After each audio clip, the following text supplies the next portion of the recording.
Vamos falar agora de linearidade. Linearidade, basicamente, ela vai ajudar para a gente fazer esse tipo de análise aqui, olha só. Considerando, por exemplo, esse circuito aqui, olha, adaptado do problema 4.1 do livro do Alexandre do Sádico, onde a gente tem aqui uma fonte de corrente e eu quero saber qual que é o valor de tensão VO sobre esse resistor de 4 ohms. Mas aí o que o problema pede? Pede aqui, olha só, IS valendo 10 amperes e depois para fazer a mesma coisa para IS valendo 20 amperes e depois para fazer a mesma coisa para IS valendo 15 amperes. Esse tipo de problema é um problema, claro, obviamente didático, mas em termos práticos a gente pode ter esse tipo de situação quando a gente quer entender num circuito qual que é a variação, por exemplo, de um parâmetro de saída, por exemplo, o VO, conforme a variação de um parâmetro de entrada. Então é interessante a gente entender que nesse caso aqui agora, olha só, o que tá valendo aqui, a lei que está valendo para a gente aqui é justamente a lei de Ohm. A gente precisa entender o quanto eu aplicando uma corrente maior, o quanto que eu vou ter de tensão ou vice-versa. Para esse princípio de linearidade, gente, o que acontece é o seguinte, a lei de Ohm, percebam que a gente tem aqui uma equação totalmente linear. Se isso significa o quê? Olha só, se eu aplicar uma constante K, multiplicar a minha tensão, ou seja, multiplicar a minha tensão por 2, a corrente que eu vou ter do lado de cá, resultante, vai ser também uma corrente multiplicada por 2.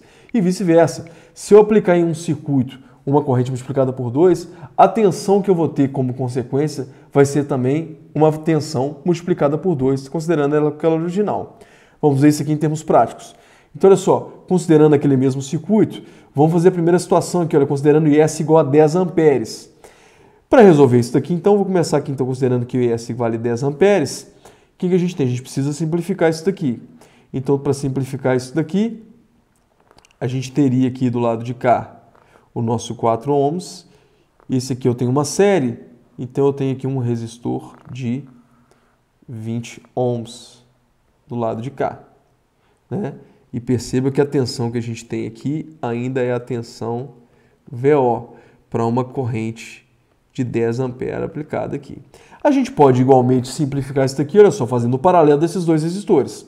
Vamos fazer. Então, aqui fazendo a resistência equivalente aqui, olha, ficaria da seguinte forma. Então, nós teríamos o paralelo aqui de 4 e o 20, que seria quem? 4 vezes 20 dividido por 4 mais 20. Então, nós teremos 4 vezes 20, seria 80 dividido por 24. Isso aqui seria aproximadamente 3,33 ohms. Então, ou seja, como se a gente tivesse aqui uma resistência equivalente, 10 amperes, uma resistência equivalente aqui de 3,33 ohms, 10 amperes. Isso significa, então, que a tensão VO aqui para esse caso,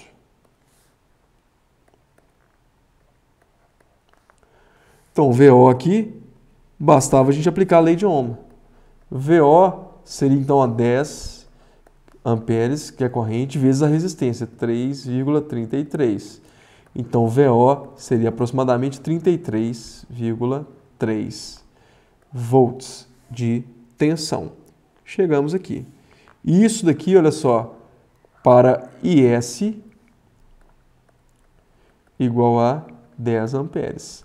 Se eu tivesse um IS aqui que se dobrasse, ou seja, IS fosse igual a 20 amperes, o princípio da linearidade é que, olha só, o que aconteceria aqui, que o 20 ia aparecer aqui também, o que aconteceu na prática é como se eu estivesse colocando um K aqui, olha, igual a 2, certo? Então, aplicando o princípio da linearidade, para esse caso aqui, olha só, o VO seria quanto? O VO seria igual a 66,6 volts.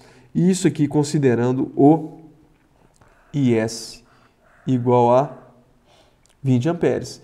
Considerando aqui, por exemplo, o IS igual a 15, seria o quê? Era como se o meu K fosse igual a 1,5, certo? Então, a minha resposta aqui, olha só, o meu VO também seria quem? O VO seria esse valor de 3,33 multiplicado por 1,5. Logo, o VO aqui ficaria 49,95 volts.